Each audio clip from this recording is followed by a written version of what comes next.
Just wanted to quickly touch on Tuesday, and was that frustrating in that, was it almost sort of the season summed up in one set of 90 minutes?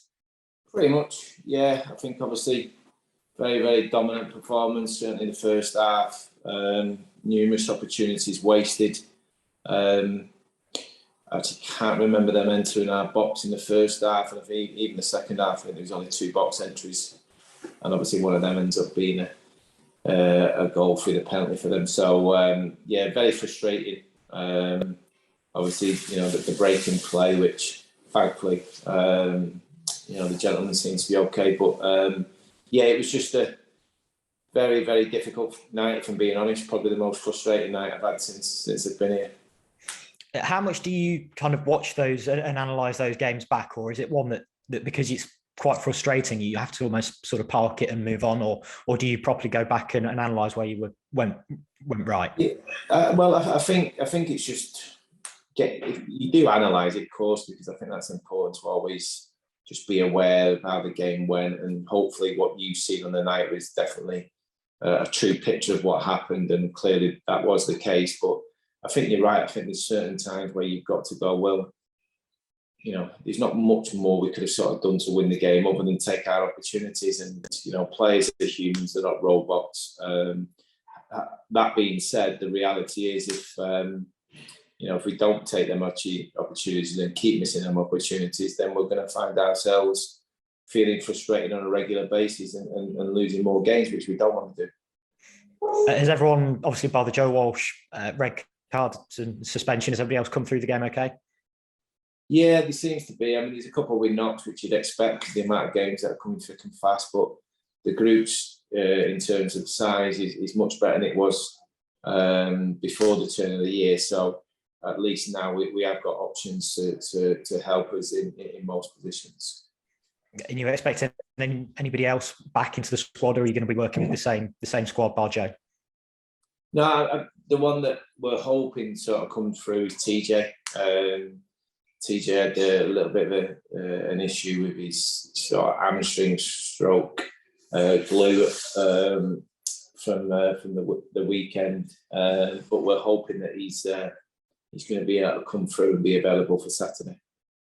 And one huge plus from Tuesday was the return of Tom Hopper. How delighted were you to see him back in the side, or back on in the squad and coming on?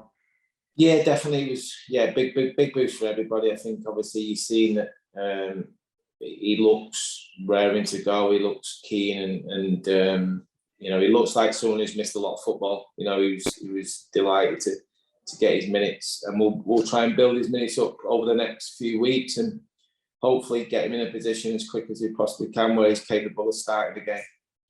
Is it one where you almost have to be, given there's been a couple of occasions this year where players have come back and then pulled up again, do you almost have to be almost a little bit overcautious with Tom in terms of how many minutes you give him and his phased return? Yes and no. And the reason I say that is I think sometimes with sort of like muscular type injuries, I think you have to be a little bit more careful because obviously, you don't know how they're going to react to overload, etc.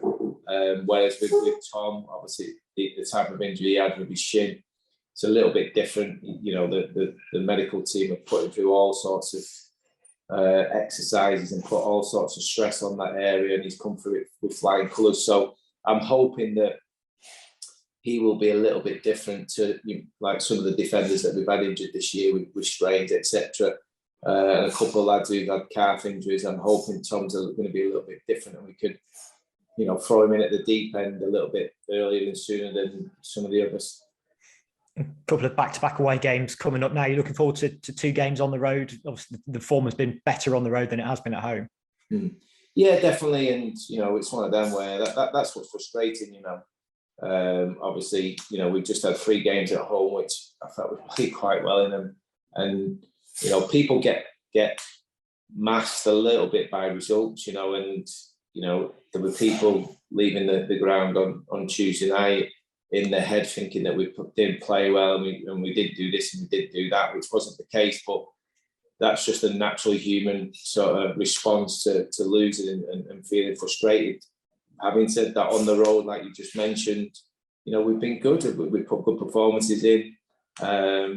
we've looked hard to beat. We scored goals, so hopefully, the Fleetwood and Bolton game give us an opportunity to try and sort of pull away from the danger zone.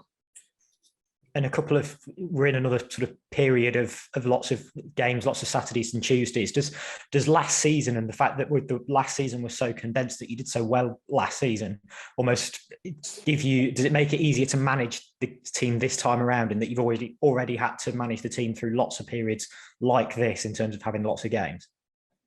Yeah, well, I think that the biggest thing that certainly is going to help us is, I've already touched on it a few minutes back, with the numbers. I think that obviously we're in a much better place than we were sort of before the turn of the year, because one, we've got injuries that are coming back now and are now fit, and obviously we did some decent business in January as well. So there's a decent competition for places, there's decent numbers, and the fact that we've got these Saturday, Tuesday games, if we do get injuries or suspensions like we have with Joel Walsh, we can fill their boots.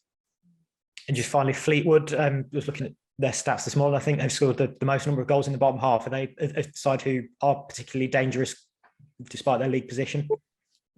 Yeah, I mean, I think Stephen's done fantastically well since he's gone in. He's steadied the ship to a degree. He's given a lot of young players opportunities, from their under 23 side, and obviously they've made one or two decent acquisitions in January to give them a bit of experience right down the spine of the team. So they certainly have got sort of players that can hurt you and can be dangerous, and obviously the pitch is going to be a little bit of a challenge as well. I mean, obviously, I'm from being from the north, I know what the weather is like as well in that part of the country at the minute, and going to be over the next 48 hours. So again, we have to make sure that we sort of pick a team that's capable of getting through that as well. And when you are going up against a team who, when you on a pitch that you're expecting to be not great, and conditions where I think we're expecting sort of howling winds and what have you, how much do you want to stick to your principles? How much are you thinking? Because obviously you know the way that you want to play, but how much do you think that potentially, if there is a game where you are potentially going to have to adapt, is this the one? Yeah, and listen, I think we did a little bit that on Saturday against Wycombe. I think obviously, knowing the style that Wycombe were going to bring to the table, and obviously the element of how windy it was on the day on Saturday, we were a little bit more direct than I would have normally liked, and we might have to do that on Saturday to deal with, one, the opposition, and two, the elements. And I think the players now, with the little bit of experience that we've got coming back into the team, are clever enough to recognise that.